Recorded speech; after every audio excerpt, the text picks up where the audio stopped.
Kisah Umar setelah masuk Islam. Setelah mengucapkan syahadat di hadapan Rasulullah, Umar bin Khattab langsung menjadi pelindung Islam yang paling berani. Tidak seperti kaum muslim lainnya yang masih beribadah secara sembunyi-sembunyi, Umar justru menantang Quraisy secara terbuka.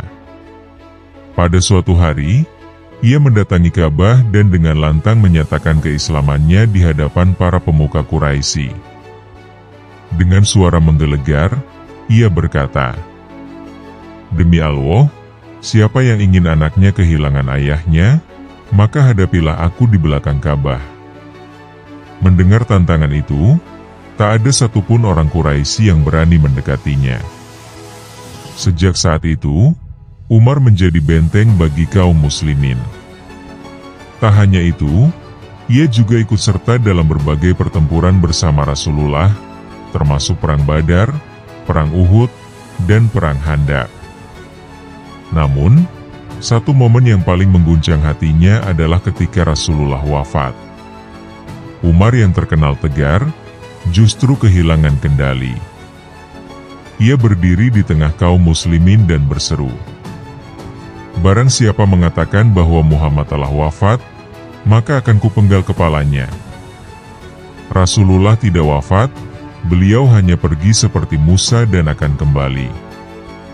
Barulah setelah Abu Bakar membacakan ayat Al-Quran yang artinya, "Muhammad hanyalah seorang rasul, sebelumnya telah berlalu rasul-rasul. Apakah jika ia wafat atau dibunuh kamu berbalik ke belakang, murtad?" Quran Surat Ali Imran, ayat 144. Maka Umar pun terjatuh. Kakinya lemas. Ia akhirnya menerima kenyataan bahwa sang kekasih Allah telah tiada. Kisah pengangkatan Khalifah Umar bin Khattab. Setelah wafatnya Khalifah Abu Bakar As-Siddiq pada tahun 634 Masehi, kaum muslimin harus segera menentukan pemimpin baru untuk melanjutkan pemerintahan Islam. Sebelum wafat, Abu Bakar telah mempertimbangkan dengan cermat siapa yang layak menggantikannya, hingga akhirnya ia memilih Umar bin Khattab sebagai penggantinya. Ketika Abu Bakar merasa ajalnya semakin dekat, ia mengumpulkan para sahabat terkemuka untuk bermusyawarah tentang calon khalifah berikutnya. Banyak di antara mereka yang menyebut Umar bin Khattab sebagai sosok yang paling tepat karena keberanian, ketegasan, dan ketakwaannya.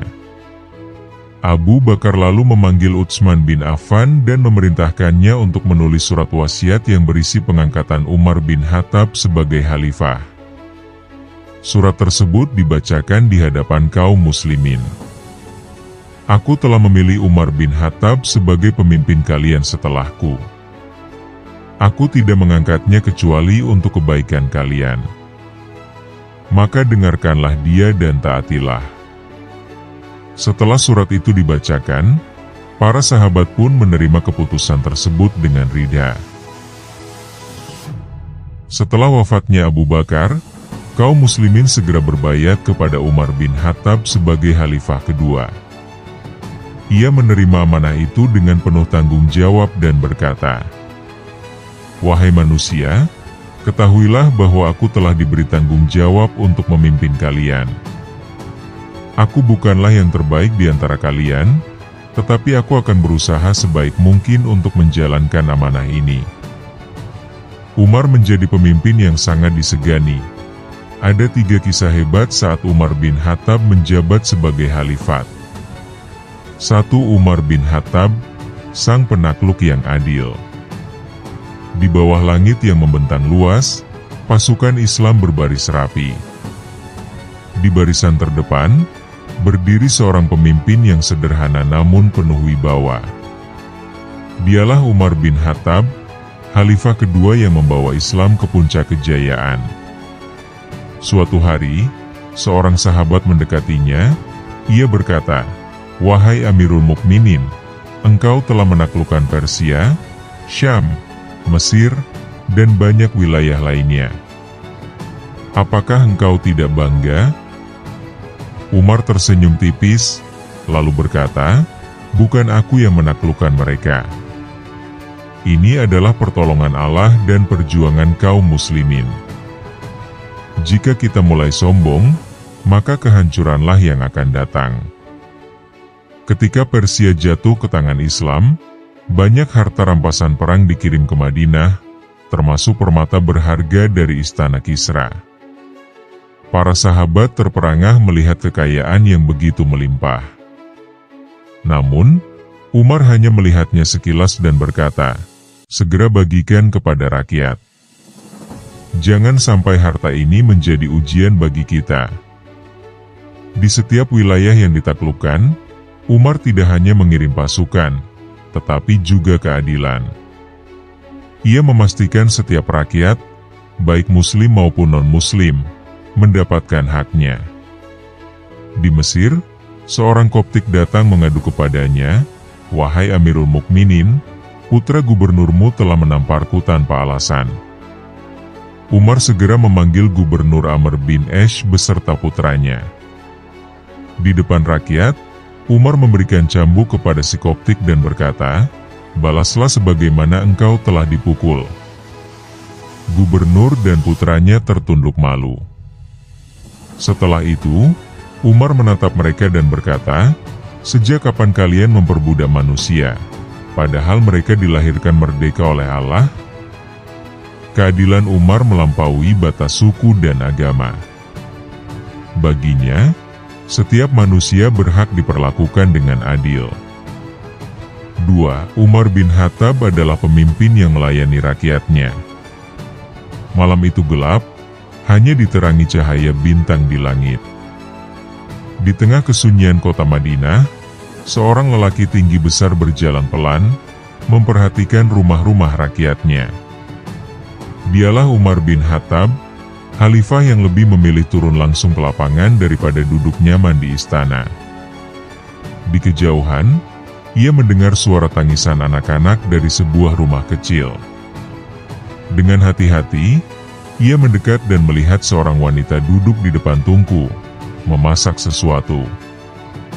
Namun, yang mengejutkan Umar adalah isi panci itu, yaitu batu.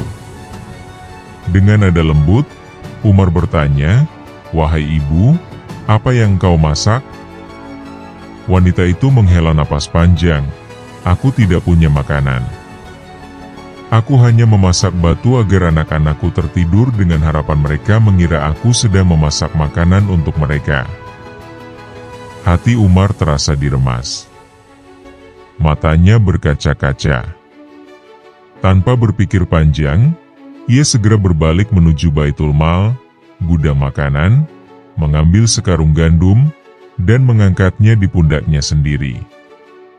Ajudannya, Aslam, yang melihat hal itu segera berkata, "Wahai Amirul Mukminin, biarkan aku yang membawanya."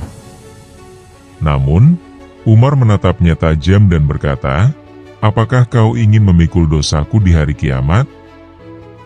Dengan napas berat, Umar membawa sendiri karung itu ke rumah wanita tadi.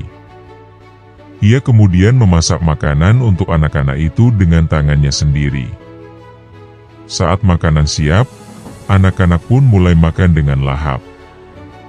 Melihat mereka tersenyum, Umar merasa lega. Ia pun berpamitan, namun sang ibu menahannya. "Wahai lelaki baik, siapakah engkau sebenarnya?" Umar tersenyum dan berkata, "Aku hanyalah seorang hamba Allah yang berdosa." Wanita itu baru menyadari bahwa lelaki yang membantunya tadi adalah Khalifah Umar bin Khattab. Air matanya jatuh, terharu melihat pemimpin yang begitu peduli kepada rakyatnya. 3. Umar bin Khattab, raja yang tidur di bawah pohon. Pada suatu hari, utusan dari Persia datang ke Madinah. Mereka ingin bertemu dengan pemimpin besar yang namanya mengguncang dunia, Umar bin Khattab. Saat tiba di Madinah, mereka bertanya kepada penduduk, "Di mana istana Umar bin Khattab?" Orang-orang tertawa dan menjawab, "Umar tidak punya istana." Para utusan Persia kebingungan. "Jadi, di mana raja kalian?" Seseorang pun berkata, "Ikuti jalan ini. Jika kalian melihat seseorang tidur di bawah pohon tanpa pengawal, itulah dia." Dengan penuh keheranan, mereka berjalan dan menemukan seorang lelaki tinggi besar, berpakaian sederhana, sedang tidur di bawah pohon. Tak ada pengawal, tak ada kemewahan.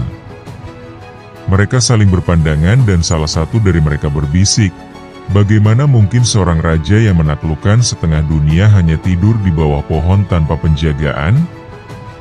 Salah satu dari mereka akhirnya berkata, "Dia tidak membutuhkan penjaga, karena ia memimpin dengan keadilan.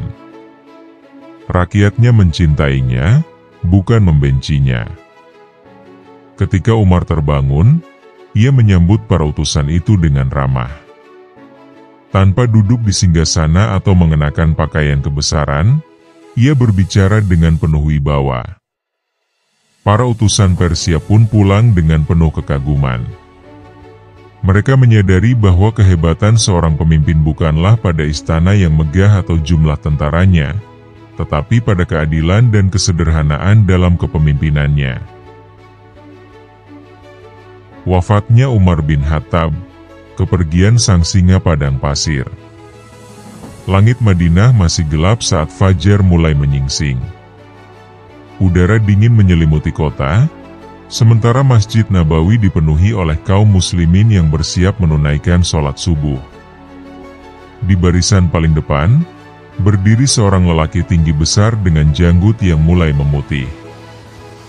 Dialah Umar bin Khattab, Amirul Mukminin, sang khalifah yang namanya mengguncang dunia. Seperti biasa, Umar maju untuk mengimami sholat. Suaranya yang lantang menggema di seluruh masjid saat ia mulai membaca Al-Fatihah. Namun, di antara barisan jamaah, seorang pria menyelinap dengan gerakan licik. Tangannya menggenggam belati yang telah diasah tajam. 3 kali belati itu menusuk perut Umar dengan kecepatan kilat. Darah segar mengucur deras, membasahi lantai masjid yang suci. Umar terhuyung, wajahnya pucat, tapi ia masih berusaha berdiri. Namun, tubuhnya tak lagi kuat menahan luka yang dalam. Ia pun jatuh bersimpuh. "Aku telah ditikam," suara Umar bergetar. Masjid Nabawi berubah menjadi lautan kepanikan. Para sahabat berusaha menangkap pelaku, tetapi pria itu, seorang budak Persia bernama Abu Lulu'ah, mengamuk dengan belatinya, melukai beberapa jamaah sebelum akhirnya bunuh diri dengan senjata yang sama. Umar yang terbaring lemah hanya bisa bertanya, "Siapa yang menikamku?" Ketika diberitahu bahwa pelakunya adalah seorang majusi, penyembah api, Umar menghembuskan napas lega. Dengan suara lemah, ia berkata, "Alhamdulillah, yang mencoba membunuhku bukan seorang muslim." Umar dibawa ke rumahnya dengan luka yang parah. Para sahabat mengelilinginya, wajah mereka penuh kesedihan. Tabib yang memeriksanya mengguncang kepala dengan gelisah. Luka di perut Umar sangat dalam, ususnya sobek, dan darah terus mengalir. Seseorang memberi Umar segelas susu. Namun, saat ia meminumnya, susu itu keluar dari luka di perutnya. Tabib pun berkata lirih, "Wahai Amirul Mukminin, tidak ada harapan. Engkau akan segera menemui Tuhanmu." Mendengar itu, Umar hanya tersenyum tipis. Ia menerima kematian dengan tenang. Namun, ada satu hal yang masih mengganjal di hatinya. "Apakah kaum muslimin sudah memilih khalifah setelahku?" tanyanya. Para sahabat terdiam. Mereka tidak ingin kehilangan Umar, tetapi Umar tahu ajalnya sudah dekat. Ia pun membentuk Dewan Syura yang terdiri dari 6 sahabat terbaik untuk memilih penggantinya. Utsman bin Affan, Ali bin Abi Thalib, Talhah bin Ubaidillah, Zubair bin Awam, Abdurrahman bin Auf, Sa'id bin Abi Waqqas. Umar lalu memanggil putranya, Abdullah bin Umar, dan berpesan, "Jangan kau ikut dalam pemilihan khalifah. Tugasmu hanya menjadi saksi." Meskipun tubuhnya lemah, Umar masih memiliki satu keinginan terakhir. Dengan suara lirih, ia berkata, "Bawalah aku ke Aisyah binti Abu Bakar." Mereka pun membawanya ke rumah Aisyah, istri Rasulullah.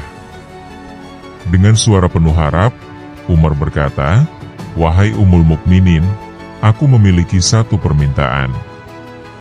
Aku ingin dikuburkan di samping Rasulullah dan Abu Bakar. Namun, aku tidak ingin meminta hak itu, kecuali engkau mengizinkannya." Aisyah terdiam. Tempat itu sebelumnya ia siapkan untuk dirinya sendiri. Namun, bagaimana mungkin ia menolak Umar, sahabat setia ayahnya dan Rasulullah? Dengan mata berkaca-kaca, Aisyah berkata, "Wahai Amirul Mukminin, aku mengizinkanmu." Mendengar itu, Umar tersenyum. "Alhamdulillah," ucapnya. Ia tahu bahwa tempat peristirahatan terakhirnya adalah di sisi dua orang yang paling dicintainya. Pada hari ketiga setelah penikaman, keadaan Umar semakin memburuk. Nafasnya mulai berat, dan matanya mulai redup. Para sahabat menangis di sekelilingnya, tetapi Umar tetap tegar. Di saat-saat terakhirnya, ia berbisik, "Jangan biarkan Islam hancur setelah kepergianku." Ia kemudian meminta agar tubuhnya dibaringkan menghadap kiblat. Dengan suara yang hampir tak terdengar, ia mengucapkan syahadat. "Asyhadu an la ilaha illallah, wa asyhadu anna Muhammadan Rasulullah." Lalu, Umar bin Khattab pun menghembuskan nafas terakhirnya. Tangis pecah di seluruh penjuru kota. Rakyat kehilangan pemimpin yang paling adil, paling kuat, dan paling mencintai mereka.